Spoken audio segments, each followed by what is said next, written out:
Whispers were no longer whispers. They had become echoes, then rumors, then headlines. What began as a murmur behind closed doors had exploded into the corridors of Forrester Creations and the boardrooms of Spencer Publications. Luna Nozawa was pregnant. But not just pregnant, possibly with twins. And not just twins, possibly heirs to two of the most powerful dynasties in Los Angeles. One name circled all speculation: Will Spencer. The fallout was already underway before the truth was confirmed. Executives whispered behind glass doors. Publicists scrambled to prepare statements. Legal teams drafted contingencies. This wasn't just a personal scandal, it was a potential legal, ethical, and financial war that could pit the Spencers against the Forresters, split loyalties, and detonate a quiet minefield no one saw coming. At the center of it all was Will. Younger than most in the circle of power, but born into it, Will Spencer had grown up under the relentless gaze of the media and the domineering expectations of his father, Bill Spencer. For a time, he seemed untouched by the chaos that devoured so many in his orbit. But then came Luna. The night in question had become a blur, a jumbled fog Will couldn't fully reconstruct. He remembered drinks at Il Giardino. He remembered Electra was supposed to meet him. He remembered a bed, a voice, then darkness. He had awakened believing he'd shared an intimate moment with Electra until Electra herself, days later, spoke to him with innocent clarity about how they hadn't crossed that line. Not then. That had come later. And it was everything. Everything he remembered. Everything he cherished. So what then had happened that first night? The answer came too late. Luna, cool and composed, had shown up with a revelation that shattered the fragile reality Will had built around himself. She was pregnant. She believed he was the father. She hinted at the possibility of twins. She offered no panic, no plea for help, just calm certainty and a not-so-subtle subtext that this pregnancy was not only real, but permanent. Panic set in behind Will's calm face. His past was about to rewrite his future.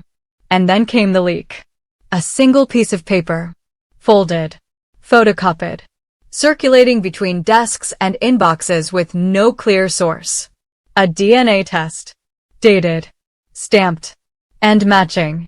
Will Spencer, paternal probability, 99.97%.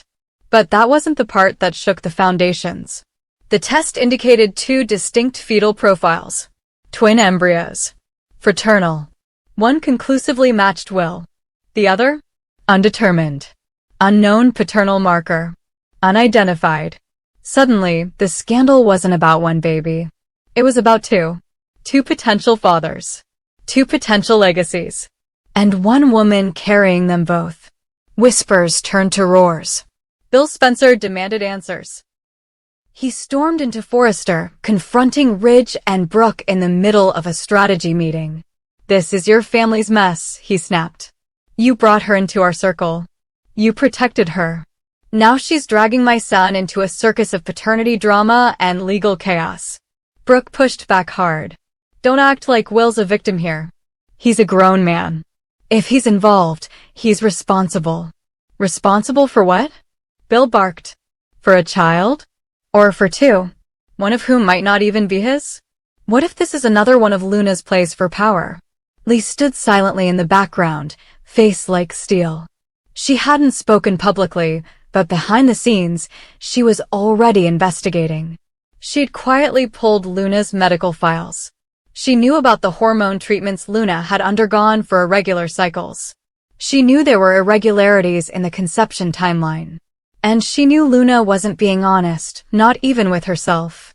Meanwhile, Electra had gone dark. She disappeared from the press, from social media, even from Will. After confirming her own pregnancy weeks earlier, she had been preparing for a life she didn't anticipate, one with Will, one with a family. Now, she couldn't even look him in the eye.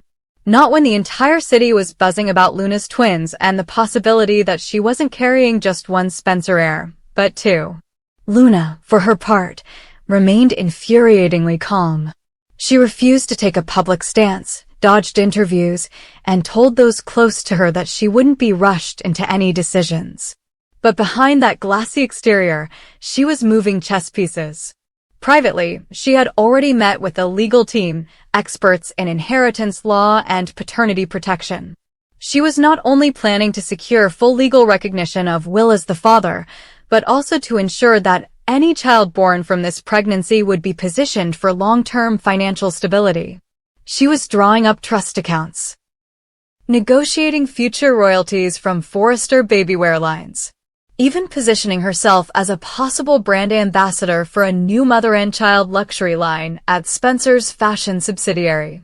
Will couldn't keep up. He confronted Luna privately at her apartment, begging for clarity. "I need to know," he said. "I need to know what's real and what's not." "I've told you the truth," she said. "What about the second baby? The undetermined marker?" Luna hesitated. "There was someone else," she said finally. "But it wasn't supposed to happen like this." "Who?" Will pressed. Luna didn't answer. But her silence said enough. The implications were devastating. If the other father came forward, if they could be identified, the legal battle over custody, visitation, and inheritance would be brutal. But if they didn't come forward, the Spencer family would be forced to carry the weight and expense of both children, possibly raising them as twins despite divergent paternity. The press had already begun referring to the scenario as the double heir crisis. Brooke tried to act as mediator.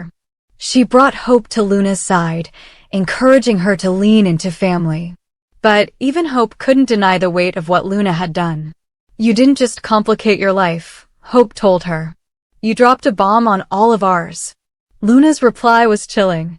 "Maybe it's time this family got shaken up." Bill, determined to protect his son, took it a step further. He filed a motion with family court for an emergency paternity order and mandatory prenatal DNA testing, something most families avoided, but he demanded. His legal team was already building a defense to invalidate Luna's claims unless they could verify both paternities beyond all doubt. But the motion backfired. The leak of the initial test had come from someone inside Spencer Publications. A junior assistant in marketing, paid off by a rival company hoping to cause a scandal large enough to shake stock prices. The moment the leak went public, Bill's own lawyers had to scramble to stop the bleeding. And Luna, once again, had the upper hand. She used the press to her advantage, issuing a quiet, composed statement. "I ask that my privacy and the health of my children be respected as we await verified medical results. I want only peace for the father and for both of our families." But the truth? She had already scheduled an exclusive interview with a major network, where she would tell her story and debut her bump in a photo shoot timed for maximum public sympathy. The war was now threefold: legal, emotional, and public. Will sat alone in the Forrester garden, staring at the trees. Electra finally returned, sitting beside him quiet. "I don't care how many babies she's carrying," Electra whispered. "But I care if you still want her." "I don't," Will said. "Are you sure?" He hesitated. No, and that hesitation said everything. The final twist came that night. A new DNA result arrived. This one's sealed. Verified. From a private clinic, outside the media noise. 2 babies. 2 fathers. One, Will Spencer. The other, Remy Sharp. Electra's ex, Luna's ex. The deepfake stalker. The man she swore she cut off months ago. And suddenly, the narrative shifted. The scandal wasn't about Will and Luna anymore. It was about how far Luna was willing to go. How many lies she was willing to tell. And how many lives she was willing to destroy to stay in power. And as the Forresters, Spencers, and Sharp family all braced for what came next, one thing was certain. The war over legacy had only just begun. Luna stood at the edge of the mirror in her Beverly Hills apartment, staring at her reflection with a quiet smirk. She didn't look like a criminal. Her hair was perfect, her lipstick untouched. Her hands didn't shake. And yet, what she had done was not only calculated, it was irreversible. She had crossed a line that no one could unsee once the truth came to light. But Luna didn't care. Not anymore. The night with Will Spencer had gone exactly as planned. She'd waited for her moment. She knew the Deacon Sharp lounge upstairs at Il Giardino was the kind of place young Spencer liked to frequent when he needed to forget responsibility and remember who he was. Will Spencer, party boy, heir to the Spencer fortune, magnet for models, and dangerously impressionable. He wasn't like his father, Bill. Not yet. Not hardened. Not immune. Luna watched from across the room as Will downed his fourth glass of bourbon, laughing too loudly at jokes he didn't understand. Electra hadn't shown up, at least, not yet, and Will was just drunk enough to confuse desire with desperation. Perfect. When the bartender turned away, Luna slid the fifth glass in front of him. Stronger. She had dosed it with just enough melatonin to take the edge off. Enough to fog memory. Enough to push him over. He didn't see her slip the mask on later that night. He couldn't have. But she made sure the lights stayed off. She whispered to him the way Electra would. Mimicked her cadence. Matched her perfume. Made sure every part of him believed what he was told to believe. By morning, Will woke with a headache and a memory he thought he understood. Electra. A perfect night. A connection. Luna was long gone by then. And the game was already in motion. Later that afternoon, Will met Electra for coffee. She was radiant, a little nervous, but excited. She told him she was ready to take things to the next level, that she'd thought a lot about them and felt ready to move forward. Will smiled, caught off guard. You mean, last night didn't count? Electra blinked. Last night. He hesitated, then smiled again, brushing it off. Never mind. She didn't question it. Not then. She was too caught up in the moment. But the foundation had already begun to crack. Will's memory and reality were now on two separate tracks, and they were going to collide. Back in her apartment, Luna sat with her grandmother and aunt, grinning as she told them the truth. I've secured it, she said softly. No jail. No scandal. No more threats. Her aunt looked horrified. Luna, that's not a solution. That's permanent, Luna interrupted. That's what it is. Will is going to be a father.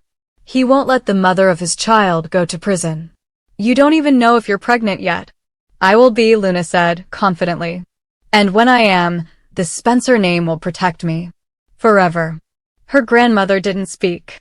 She only nodded. This wasn't the path they wanted. But it was the one Luna had chosen. After months of teetering on the edge, after nearly being exposed for what she'd done in the hospital scandal, Luna was done playing by the rules. Now, she was writing her own. But fate doesn't take sides in So Planned. It only multiplies the chaos. Because while Luna plotted her freedom, Electra was finally letting go of her fear. Will had proven himself. Patient, supportive, steady. Even when Remy tried to humiliate her by uploading doctored images online, Will stood by her, threatened Remy into silence, and promised to protect her. So Electra gave in. That night, they made love for the first time. It was different. Tender. Real. But real didn't mean simple. Because now, both Luna and Electra could be carrying Will's child. And neither of them knew it yet. The next morning, Will walked into Spencer Publications with a weight on his shoulders he couldn't explain. He felt like something was off. Not just with Electra, but with himself. That night at Il Giardino lingered in his mind. Something wasn't right. Something didn't feel like her. Later, when Electra wrapped her arms around him and whispered last night was perfect, Will's confusion grew. Wait, he thought. If last night was perfect, then what was the night before? Electra noticed his hesitation. You okay? She asked. Yeah, just long week. She smiled and brushed it off. But it stayed with him. And then came the phone call. Luna. She left a voicemail, subtle but heavy with implication. We need to talk. Something important. Just the two of us. Will didn't call back. But Luna didn't wait. She showed up at Spencer Towers the next afternoon, face serious, tone grave. She pulled Will aside and told him everything, well, everything she wanted him to believe. She said there had been a mix-up, that she was worried, that something happened the other night and maybe, just maybe, they shared a moment, that she had been confused, that she thought he knew. Will paled. You're saying you were there? That night? At Il Giardino? Luna nodded. I didn't mean to lie. I didn't want to scare you. I was wearing the mask. You said Electra's name. I didn't correct you. You pretended to be her. I didn't think it would go that far, she lied. But now I think I might be pregnant. Will was speechless. His mouth moved, but no sound came out. I'm sorry, Luna whispered, reaching for his hand. But if it's true, we'll have to face it together. It's your child, Will. You have to protect us. Electra's world cracked open 2 days later when she saw Luna leaving Spencer Tower.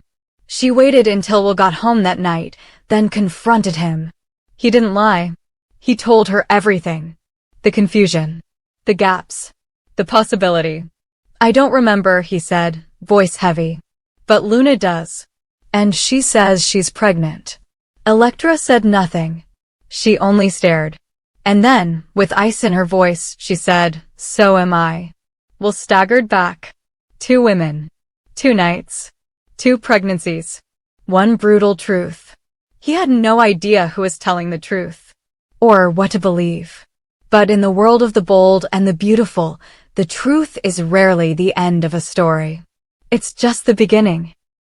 Because as the paternity tests loomed, as the tabloids began whispering about a new Spencer scandal, and as Bill himself stormed into his son's office demanding answers, Luna sat in her apartment staring at a white stick with 2 faint pink lines. Positive. Just as planned. And across town, Electra sat in her bathroom, holding the same test with the same result. But nothing else was the same. Because Electra was in love. And Luna was in control. The game had changed. And the consequences? They were just getting started.